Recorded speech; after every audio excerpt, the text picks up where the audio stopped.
जिंदगी सबके लिए एक जैसी नहीं होती है। गरीब और मिडिल क्लास में पैदा होना आपकी गलती नहीं है, लेकिन गरीबी में मरना सिर्फ आपकी ही गलती है। जिंदगी को कोसना और हालात पर थोपना बहुत आसान होता है। दुनिया में ज्यादातर लोग यही करते हैं, लेकिन इस दुनिया में कुछ लोग ऐसे भी हैं जो हालात के आगे नहीं झुकते, बल्कि हालात को अपने आगे झुकने में मजबूर कर देते हैं। तो गरीब बच्चे की कहानी जिसने खड़ी करी 22 लाख करोड़ की कंपनी। लुइस विटॉन, जो कि कंपनी भी है और इंसान भी, लेकिन इस 22 लाख करोड़ खड़ी करने वाले इंसान के पास बचपन में सर ढकने के लिए छत तक नहीं थी। दोस्तों, लोग कामयाब लोगों को देखते हैं पर उनके पीछे उनकी छुपी हुई कामयाबी को नहीं। ये बात है 19 शताब्दी की एक बच्चे की, जिसके पास ना तो रहने के लिए घर था, ना खाने के लिए खाना, बस एक चीज थी जो था सपना कामयाबी का। जिंदा रहने के लिए खाना चाहिए और खाने के लिए पैसे। अब पैसे कमाने के लिए लुइस कारीगरों के साथ काम किया करता था, जो कि सिर्फ खाना ही खा सकता था, लेकिन उसे वहां से हुनर मिला जिससे कि आज $1 बिलियन की कंपनी खड़ी की। लुइस विटॉन का जन्म 4 अगस्त 1821 अंचाई फ्रांस में गरीब परिवार में हुआ था। उनके पिता किसानी करते थे और उनकी माँ हैट टोपियां बनाती थी। वो वक्त था जब फ्रांस नेपोलियन की लड़ाई चल रही थी। लड़ाइयों की वजह से किसान परेशान हो चुके थे। लुइस को भी अपने पिता के साथ मजदूरी करनी पड़ती थी। सुबह से शाम तक खेतों में मजदूरी करता था और जानवरों को दाने देना और लकड़ी इकट्ठी करना था। दिक्कत उसमें नहीं थी, इनकी बदकिस्मती समझ लीजिए। 10 साल की उम्र में उसकी माँ चल बसी। उसके पिता ने दूसरी शादी कर ली। सौतेली माँ उनके ऊपर बहुत जुल्म करती थी। लुइस ने कुछ टाइम तक सहा। जब सारी हदें पार हो गईं, वो घर छोड़कर पेरिस आ गए। पेरिस तो पहुंच गए, पर ना उनके पास खाना था और ना पैसे। उनकी किस्मत ऊपर थोड़ी मेहरबान थी। उन्हें आर्टिस्ट और कारीगरों के पास नौकरी मिल गई, जहाँ पर उन्हें मेटल, पत्थर, लकड़ी का काम सीखा। इस नौकरी में तो सिर्फ इतने पैसे मिलते थे जितने में वो खाना खा सकें। उनके पास रहने के लिए घर नहीं था। वो सिर्फ लकड़ियों और कंबल से रात गुजारते थे।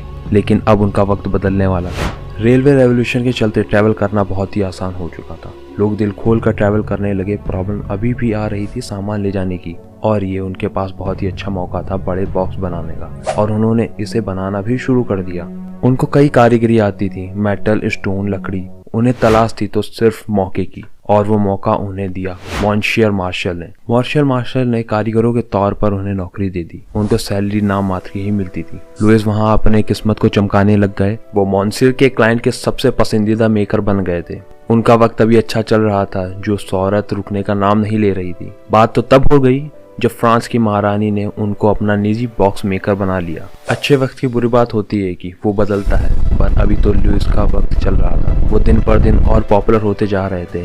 1 साल महारानी का काम करने के बाद उन्होंने अपनी नई दुकान खोल ली। इस तरह से शुरुआत होती है लुइस विटॉन की, जिसे आज हम LV के नाम से जानते हैं। उस वक्त सिर्फ लेदर बॉक्स बनाए जाते थे जो डोम के आकार का होता था। पानी बॉक्स के ऊपर ना रुके, लेकिन परेशानी ये थी कि बॉक्स एक के ऊपर एक नहीं रखे जा सकते थे। लेकिन उस परेशानी को LV ने खत्म कर दिया। लुइस का आइडिया कोई क्रांतिकारी से कम नहीं था। उन्होंने लेदर की जगह कैनवस का यूज किया, जो कि हल्का, मजबूत, टिकाऊ और वाटरप्रूफ था। अब इसे बॉक्सेस को रेगुलर शेप में बनाने लगे, जिससे लोग उन्हें एक के ऊपर एक रख सकते थे। इसके अलावा वो सुंदर और मॉडर्न लगते थे। लुइस के इस एक आइडिया ने उनकी जिंदगी बदल दी।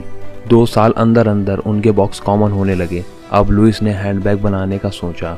उस वक्त हैंडबैग सिर दर्द से कम नहीं होते थे।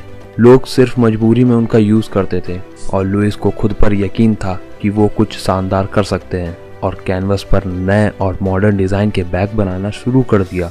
उनके इस आइडिया से लोगों ने सोच को बिल्कुल बदल दिया, और लेडीज ने हैंडबैग को अपने कपड़ों के साथ मैच करने लगी। सब कुछ सही चल रहा था, पर लुइस को अभी कुछ नया करना था। उन्हें कुछ समझ नहीं आ रहा था। ऐसे में उन्हें अपने बेटे जॉर्ज विटॉन की मदद मांगी। पिता की तरह बेटे का आइडिया किसी चमत्कारी से कम नहीं था। जॉर्ज ने बॉक्स पर लॉक लगाने का आइडिया अपने पिता को दिया। बॉक्स पर कई पैटर्न बनाने लगे, और लॉक से उनका बैग अब और सुरक्षित हो गया था। और एक बार फिर LV के बैग ऊंचाइयों को छूने लगे। हमेशा वक्त एक जैसा नहीं रहता। अब लुइस का वक्त बदल रहा था। फ्रैंको पर्शियन वॉर की वजह से लुइस का काम बंद हो गया। घर को छोड़ उन्हें फिर से गांव वापस जाना पड़ा। लड़ाइयों के बाद वो फिर से वापस आए, लेकिन उनका सामान सब चोरी हो चुका था। मौके पर उनको प्रॉपर्टी बहुत सस्ते में मिल गई। उन्होंने एक नई दुकान खोली और अपने बैग्स को न्यू टेक्नोलॉजी के साथ बेचने लगे, और वो धीरे धीरे पूरे वर्ल्ड में मार्केट फैलाने लगे। और फिर उन्होंने अपना कैटलॉग जारी किया, और उसी साल उनकी मृत्यु हो गई।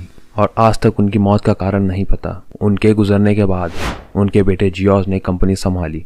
उन्होंने अपने पिता की याद में LV का लोगो जारी किया, जिसे हम आज सभी देखते हैं। लुइस तो मर गए, लेकिन आज उनकी कंपनी लग्जरी में पहले नंबर पर आती है, जो कि मार्केट वैल्यू 22 लाख करोड़ से भी ज्यादा है।